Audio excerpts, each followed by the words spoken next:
Hi guys, it's Shimona Clark, family nurse practitioner for Clark Nelson and Associates, and I'm back with another cup of the morning coffee. Today's morning coffee topic is actually going to be EpiPens. Now, if you know what an EpiPen is, then you are susceptible to have an allergic reaction to certain things. Spider bites, bees, wasps, stings, things like that. Now, an EpiPen, basically, this little pen is filled with adrenaline or epinephrine, which is a neurotransmitter. You know, sometimes when you're startled and you don't know whether you want to run or if you want to stay and fight, that's epinephrine and that's your adrenaline. You know, it causes that flushing and hot feeling all of a sudden. Your heart starts racing, your mate starts sweating. That's what is here in this little pen.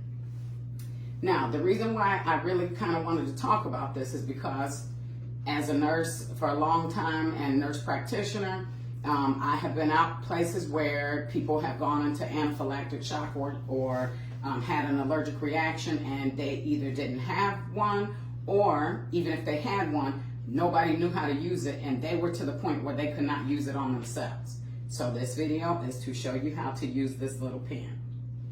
Now, this is obviously a tester, so there's no real needle here, but just so you can see, I'm going to come a little closer.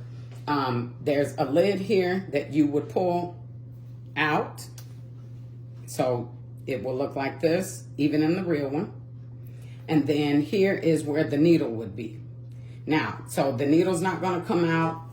Here, I'll actually show you this. Let me put this back in. So if you accidentally poke yourself here, nothing's going to happen because it's not in the mode where the needle can be discharged. So you are going to, in order to use this, you're going to remove the blue cap, or yours may be pink, I believe I've seen, but they're mostly blue. And then this portion right here, as you can see, there's a little space here to show you where the needle would be. And that's where the needle is going to extend out. Now, what you want to do is on the patient, yourself, but basically the patient or the bystander that you see out in the public, you're going to utilize this as if you are doing a stabbing motion. And literally that's how you have to think of it. The needle is thick and the medication that's on the inside is kind of thick. So you're going to want to get deep into that lateral aspect of the thigh. Now, you're going to do a sweeping motion, and I'm not certain if you were able to hear the click, but then you want to release a little bit, but don't take it out of the skin. You want to leave this in the leg for at least 10 seconds because, again, the medication that's inside of this vial is thick. So it's going to take a little bit of time to actually go into this big muscle. So once you have discharged the medication into the leg, you can pull back and now look at what our EpiPen looks like.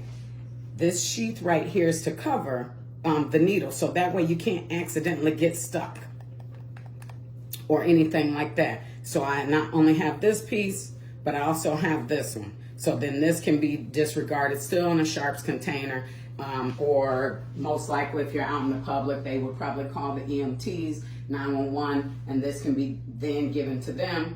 Please do not throw this in the regular trash because anybody could get poked, and we do love our trash men and women out there that are providing our services every week. So we don't want them to be in any injury or any place where they may be able to get stuck with an EpiPen just by doing their job. So again, I'm going to reset this and show you again in real time. So if you come upon somebody, a friend, family member, maybe you work at a school, you're at a gym, and someone starts having an allergic reaction, and maybe they can tell you about their EpiPen, or if you see swelling around the mouth and lips, you know, they are saying they need their EpiPen, you're going to take the EpiPen and activate it, which is pulling this blue cap out, the lateral aspect of the thigh. Stabbing motion. We're going to wait for 10 seconds. 1, 1,000, 2, 1,000, 3, 1,000, 4, 1,000, 5, 1,000, 6, 1,000, 7, 1,000, 8, 1,000, 9, 1,000, 10, 1,000. Take it back. Our needle is now encased in here, and now this can be discarded.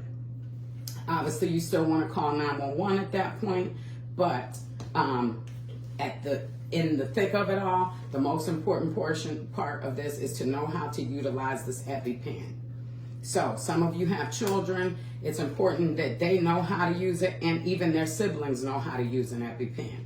So I am a certified American Heart Association CPR instructor. This is part of the class. I just threw it in there because I think this is something that is people don't really know how to use it, and they're afraid because when they hear needle, I can't give a shot, and that's fine.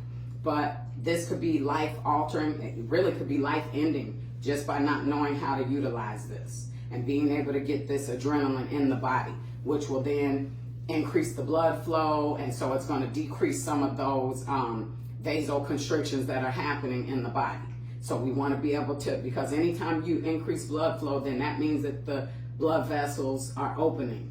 So that's going to open back up, because basically what's happening is when you're having an allergic reaction, your oxygen and everything is being shut off because things are being inflamed and they're swelling. So, and vasoconstricting. So this is going to be that antidote to vasodilate.